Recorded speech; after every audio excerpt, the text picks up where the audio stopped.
15e journée de mobilisation des Gilets jaunes en France. À Paris, les rassemblements ont dégénéré. Plus de 100 personnes ont été blessées. Je respecterai toujours les contestations, mais je n'accepterai jamais la violence. Ce sont les mots d'Emmanuel Macron. Le président français qui s'exprimait depuis Buenos Aires en Argentine, il participe au G20. Donald Trump et Xi Jinping partagent un dîner en ce moment même. Les deux hommes pourraient conclure une trêve dans la guerre commerciale qui les oppose depuis des mois. On ira retrouver Mathilde Guillaume à Buenos Aires. Et puis la disparition ce samedi de George Bush père, le 41e président des États-Unis, s'est éteint à l'âge de 94 ans. La Maison-Blanche assure qu'il recevra les honneurs de la nation. Une journée de deuil national a été établie pour mercredi prochain. Voilà pour nos titres. Bienvenue à vous si vous nous rejoignez sur France 24. Un calme relatif est revenu dans la capitale française ce soir. Les forces de l'ordre sont toujours déployées pour tenter de sécuriser la ville.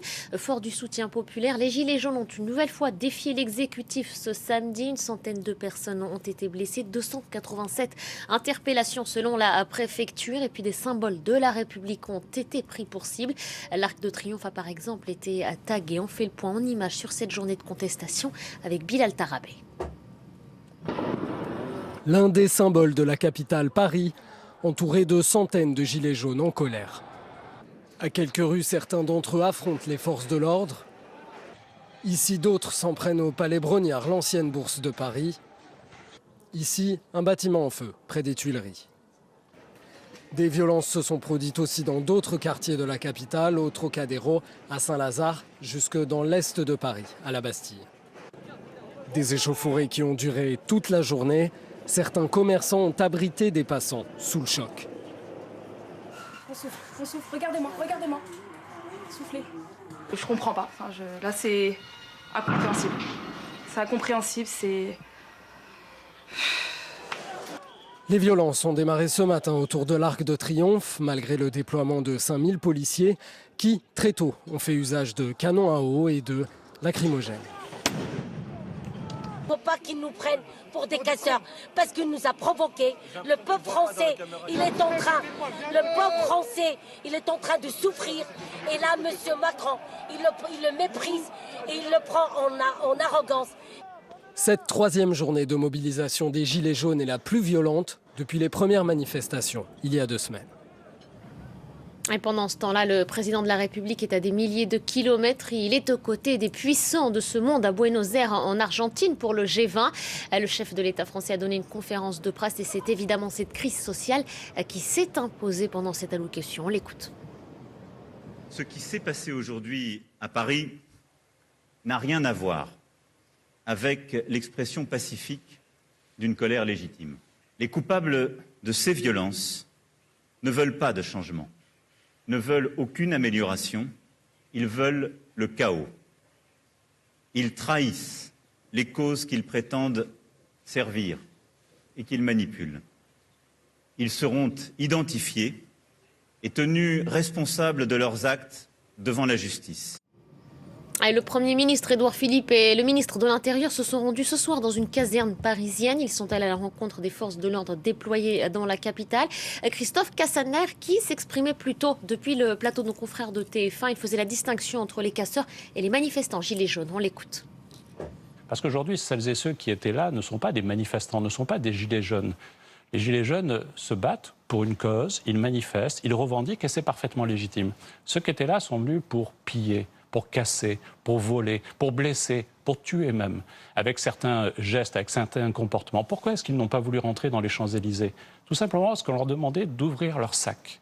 Nous avons souhaité faire un geste de dialogue pour les Gilets jaunes, qui voulaient cet axe stratégique que sont les Champs-Élysées, alors que tous les ministres de l'Intérieur savent que c'est très difficile de tenir ce lieu et l'ont toujours interdit. J'ai souhaité, avec le Premier ministre, tendre la main, dire cet axe est accessible, mais pas aux casseurs. Et le bras de fer avec le président et le gouvernement s'est illustré également en région. Les défilés se sont généralement tenus dans une ambiance bon enfant, mais des éléments ont réussi à infiltrer ces cortèges et se sont livrés à des violences. Regardez ces images compilées par nos confrères de France Télé. L'assaut des forces de l'ordre pour disperser les manifestants. À Toulouse, en plein centre-ville, Gilets jaunes et CRS se sont affrontés durant près de 3 heures cet après-midi. Macron, démission, t'es une honte pour notre pays. Barricades, feux de palette contre bombes lacrymogènes, les affrontements particulièrement violents se sont poursuivis jusqu'en début de soirée. Même scène de guérilla civile dans le centre-ville de Charleville-Mézières. Le chef-lieu des Ardennes a rarement connu de telles échauffourées. Parmi les gilets jaunes, une quarantaine de casseurs. Bilan de ces affrontements, 6 blessés, dont 4 policiers. À Bordeaux, au milieu des manifestants et des lacrymogènes, les pompiers évacuent cet homme grièvement blessé à la tête. Au fil de l'après-midi, la situation s'est tendue. Au départ, ils étaient plus de 3000 à se rassembler place de la Bourse. On n'est pas écouté et j'espère qu'on va continuer et le mouvement va prendre de l'ampleur encore et encore et encore. Au Puy-en-Velay, la préfecture cible des gilets jaunes. Certains manifestants ont essayé de s'introduire dans le bâtiment. Contre les jets de pneus, les policiers ont répliqué à coups de bombes lacrymogènes. Toutes les villes de France n'ont pas été touchées par la violence. Au péage de la Barque, entre Aix-en-Provence et Marseille, on a même installé des sapins de Noël et organisé des barrages filtrants. Les manifestants, déterminés à rester, font des réserves de nourriture. Les lois sociales ne sont pas tombées du ciel. Nous les avons arrachées les unes après les autres. Et aujourd'hui, on prend l'argent là où il ne faut pas. À Montpellier, les blocages des gilets jaunes ont créé des embouteillages. Mais de part et d'autre, tout le monde a gardé son calme. Voilà ce qu'on pouvait dire pour l'heure sur cette nouvelle journée de mobilisation des Gilets jaunes. L'actualité, c'est aussi le G20, les puissants de ce monde réunis à Buenos Aires en Argentine. Le climat international n'est pas des plus propices et c'est sans doute même le sommet le plus tendu de l'histoire. Un sommet que vous avez suivi et couvert pour France 24, Mathilde Guillaume. Bonjour, vous êtes la correspondante de notre rédaction à Buenos Aires.